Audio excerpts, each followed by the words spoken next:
Baiklah, hari ini kita nak bincangkan satu panduan keselamatan yang baru dan sangat penting dari SK Seri Bintang Selatan.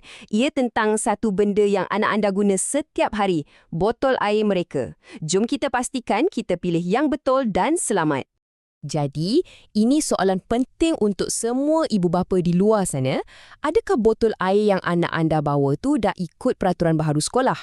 Jawapannya mungkin akan mengejutkan anda. Okey, ini dia peraturannya. Terus kepada isunya.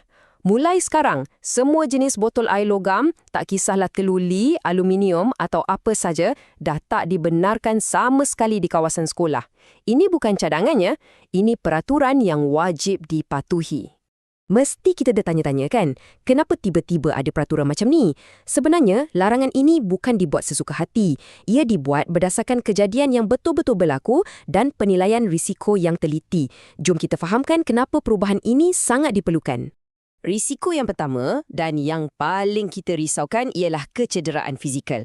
Cuba bayangkan, botol-botol ni kan keras, berat pula tu. Kalau terjatuh atas kaki atau tak sengaja terhantuk pada kawan lain masa bermain, memang boleh menyebabkan kecederaan yang serius. Kita bercakap tentang luka, lebam teruk, malah boleh jadi patah tulang kecil. Sekarang kita bayangkan pula waktu pendidikan jasmani atau masa anak-anak tengah seronok berlari-lari di padang. Botol logam yang berat ni kalau terlepas dari tangan atau terjatuh, ia boleh bertukar jadi macam objek berbahaya yang melayang. Bahaya untuk semua murid yang ada berdekatan. Selain keselamatan pelajar, ada juga isu lain, kerosakan harta benda. Yelah, botol logam ni kalau terhentak kuat pada meja, kerusi atau lantai, boleh kemik dan rosok. Kos untuk baiki semua tu akhirnya akan beri kesan pada kita semua juga kan? Okey, yang ni pula, risiko yang kita mungkin tak terfikir langsung. Botol logam ni memang hebat dalam menyimpan haba. Tapi kelebihan tu jadi bahaya kalau kita isikan teh panas atau sup untuk anak. Haba tu akan kekal lama dan kalau tertumpah, ia boleh menyebabkan melecur yang teruk. Cuba kita tengok perbandingan ni. Jelas sangat kan? Dari segi risiko hentaman, keselamatan haba, sampailah kerosakan harta benda, botol plastik yang dicadangkan ni menang dari semua segi untuk keselamatan. Perbezaannya ketara. Baiklah, kita dah faham semua risikonya. Cukup pasal masalah. Sekarang, jom kita beralih kepada penyelesaiannya. Pihak sekolah bukan setakat melarang, tapi mereka juga berikan panduan yang sangat jelas untuk bantu kita buat pilihan yang lebih selamat. Jadi, apa penyelesaiannya? Mudah je. Botol air plastik yang selamat dan ringan. Tapi, tunggu dulu. Bukan sebarang botol plastik tau. Ada ciri-ciri penting yang kita kena perhatikan untuk pastikan ia betul-betul selamat. Dan nak bagi lagi senang, sekolah dah sediakan satu checklist yang praktikal untuk kita. Ada 4 langkah mudah je, senang sangat nak ikut untuk pastikan botol yang kita beli itu adalah yang terbaik. Jadi, ini dia senarai semak kita. Pertama, cari label bebas BPA. Kedua, periksa kod plastiknya. Ketiga, pilih saiz yang betul. Dan yang terakhir, uji penutup botol tu. Jom kita tengok satu-satu. Langkah pertama ni boleh dikatakan yang paling penting untuk kesihatan anak kita. Wajib cari label bebas BPA. BPA ni apa? Ia sejenis bahan kimia yang kita nak elakkan sebab ia boleh ganggu hormon dan kesihatan anak-anak kita untuk jangka masa panjang. Jadi, bab ni memang tak boleh ada kompromi. Langkah kedua, senang je. Terbalikkan botol tu.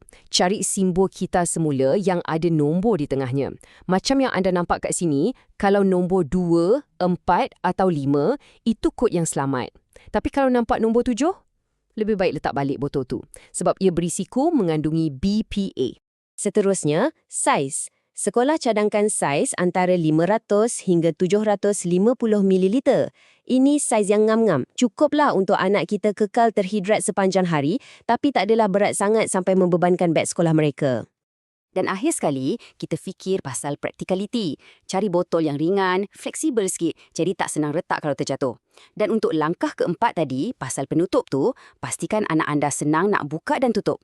Paling penting, ia tak bocor. Reka bentuk pun biarlah yang ringkas, supaya kita senang nak cuci bersih-bersih setiap hari. Okey, semua ni membawa kita kepada satu kesimpulan yang sangat penting.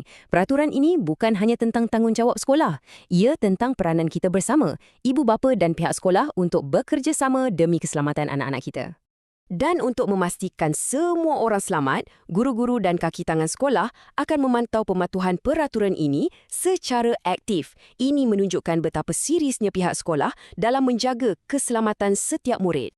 Sebab pada akhirnya, semuanya berbalik kepada satu matlamat yang mudah seperti yang disebut dalam notis sekolah itu sendiri untuk mewujudkan persekitaran sekolah yang lebih selamat untuk semua. Pilihan yang nampak kecil masa kita di kedai tu sebenarnya memberi impak yang sangat besar kepada keselamatan di sekolah. Jadi, saya tinggalkan anda dengan soalan ini. Botol yang mana satukah yang akan anda pilih untuk anak anda demi keselamatan dia dan juga semua rakan-rakannya? Baiklah, hari ini kita nak bincangkan satu panduan keselamatan yang baru dan sangat penting dari SK Seri Bintang Selatan. Ia tentang satu benda yang anak anda guna setiap hari, botol air mereka. Jom kita pastikan kita pilih yang betul dan selamat. Jadi, ini soalan penting untuk semua ibu bapa di luar sana. Adakah botol air yang anak anda bawa tu dah ikut peraturan baharu sekolah? Jawapannya mungkin akan mengejutkan anda. Okey. Ini dia peraturannya. Terus kepada isunya. Mulai sekarang, semua jenis botol air logam, tak kisahlah teluli, aluminium atau apa saja, dah tak dibenarkan sama sekali di kawasan sekolah. Ini bukan cadangannya, ini peraturan yang wajib dipatuhi. Mesti kita dah tanya-tanya kan, kenapa tiba-tiba ada peraturan macam ni? Sebenarnya, larangan ini bukan dibuat sesuka hati. Ia dibuat berdasarkan kejadian yang betul-betul berlaku dan penilaian risiko yang teliti. Jom kita fahamkan kenapa perubahan ini sangat diperlukan. Risiko yang pertama dan yang paling kita risaukan ialah kecederaan fizikal. Cuba bayangkan, botol-botol ni kan keras, berat pula tu. Kalau terjatuh atas kaki atau tak sengaja terhantuk pada kawan lain masa bermain, memang boleh menyebabkan kecederaan yang serius.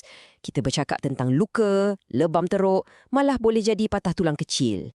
Sekarang kita bayangkan pula waktu pendidikan jasmani atau masa anak-anak tengah seronok berlari-lari di padang. Botol logam yang berat ni kalau terlepas dari tangan atau terjatuh, ia boleh bertukar jadi macam objek berbahaya yang melayang. Bahaya untuk semua murid yang ada berdekatan. Selain keselamatan pelajar, ada juga isu lain, kerosakan harta benda. Yelah, botol logam ni kalau terhentak kuat pada meja, kerusi atau lantai, boleh kemik dan rosok. Kos untuk baiki semua tu akhirnya akan beri kesan pada kita semua juga kan? Okey, yang ni pula risiko yang kita mungkin tak terfikir langsung. Botol logam ni memang hebat dalam menyimpan haba, tapi kelebihan tu jadi bahaya kalau kita isikan teh panas atau sup untuk anak. Haba tu akan kekal lama dan kalau tertumpah, ia boleh menyebabkan melecur yang teruk. Cuba kita tengok perbandingan ni. Jelas sangat kan? Dari segi risiko hentaman, keselamatan haba, sampailah kerosakan harta benda, botol plastik yang dicadangkan ni menang dari semua segi untuk keselamatan. Perbezaannya ketara. Baiklah, kita dah faham semua risikonya. Cukup pasal masalah. Sekarang, jom kita beralih kepada penyelesaiannya. Pihak sekolah bukan setakat melarang, tapi mereka juga berikan panduan yang sangat jelas untuk bantu kita buat pilihan yang lebih selamat. Jadi, apa penyelesaiannya? Mudah je. Botol air plastik yang selamat dan ringan. Tapi, tunggu dulu. Bukan sebarang botol plastik tahu. Ada ciri-ciri penting yang kita kena perhatikan untuk pastikan ia betul-betul selamat. Dan nak bagi lagi senang, sekolah dah sediakan satu checklist yang praktikal untuk kita. Ada 4 langkah mudah je, senang sangat nak ikut untuk pastikan botol yang kita beli itu adalah yang terbaik. Jadi, ini dia senarai semak kita. Pertama, cari label bebas BPA. Kedua, periksa kod plastiknya. Ketiga, pilih saiz yang betul. Dan yang terakhir, uji penutup botol tu. Jom kita tengok satu-satu. Langkah pertama ni boleh dikatakan yang paling penting untuk kesihatan anak kita. Wajib cari label bebas BPA. BPA ni apa? Ia sejenis bahan kimia yang kita nak elakkan sebab ia boleh ganggu hormon dan kesihatan anak-anak kita untuk jangka masa panjang. Jadi, bab ni memang tak boleh ada kompromi. Langkah kedua, senang je. Terbalikkan botol tu. Cari simbol kita semula yang ada nombor di tengahnya. Macam yang anda nampak kat sini, kalau nombor 2, 4 atau 5, itu kod yang selamat. Tapi kalau nampak nombor 7, lebih baik letak balik botol tu. Sebab ia berisiko mengandungi BPA. Seterusnya, saiz. Sekolah cadangkan saiz antara 500 hingga 750 ml. Ini saiz yang ngam-ngam. Cukuplah untuk anak kita kekal terhidrat sepanjang hari, tapi tak adalah berat sangat sampai membebankan beg sekolah mereka. Dan akhir sekali, kita fikir pasal practicality. Cari botol yang ringan, fleksibel sikit, jadi tak senang retak kalau terjatuh. Dan untuk langkah keempat tadi, pasal penutup tu, pastikan anak anda senang nak buka dan tutup. Paling penting, ia tak bocor. Reka bentuk pun biarlah yang ringkas, supaya kita senang nak cuci bersih-bersih setiap hari. Okey, semua ni membawa kita kepada satu kesimpulan yang sangat penting. Peraturan ini bukan hanya tentang tanggungjawab sekolah. Ia tentang peranan kita bersama, ibu bapa dan pihak sekolah untuk bekerjasama demi keselamatan anak-anak kita. Dan untuk memastikan semua orang selamat, guru-guru dan kaki tangan sekolah akan memantau pematuhan peraturan ini secara aktif. Ini menunjukkan betapa seriusnya pihak sekolah dalam menjaga keselamatan setiap murid. Sebab pada akhirnya, semuanya berbalik kepada satu matlamat yang mudah seperti yang disebut dalam notis sekolah itu sendiri untuk mewujudkan persekitaran sekolah yang lebih selamat untuk semua. Pilihan yang nampak kecil masa kita di kedai tu sebenarnya memberi impak yang sangat besar kepada keselamatan di sekolah. Jadi, saya tinggalkan anda dengan soalan ini. Botol yang mana satukah yang akan anda pilih untuk anak anda demi keselamatan dia dan juga semua rakan-rakannya?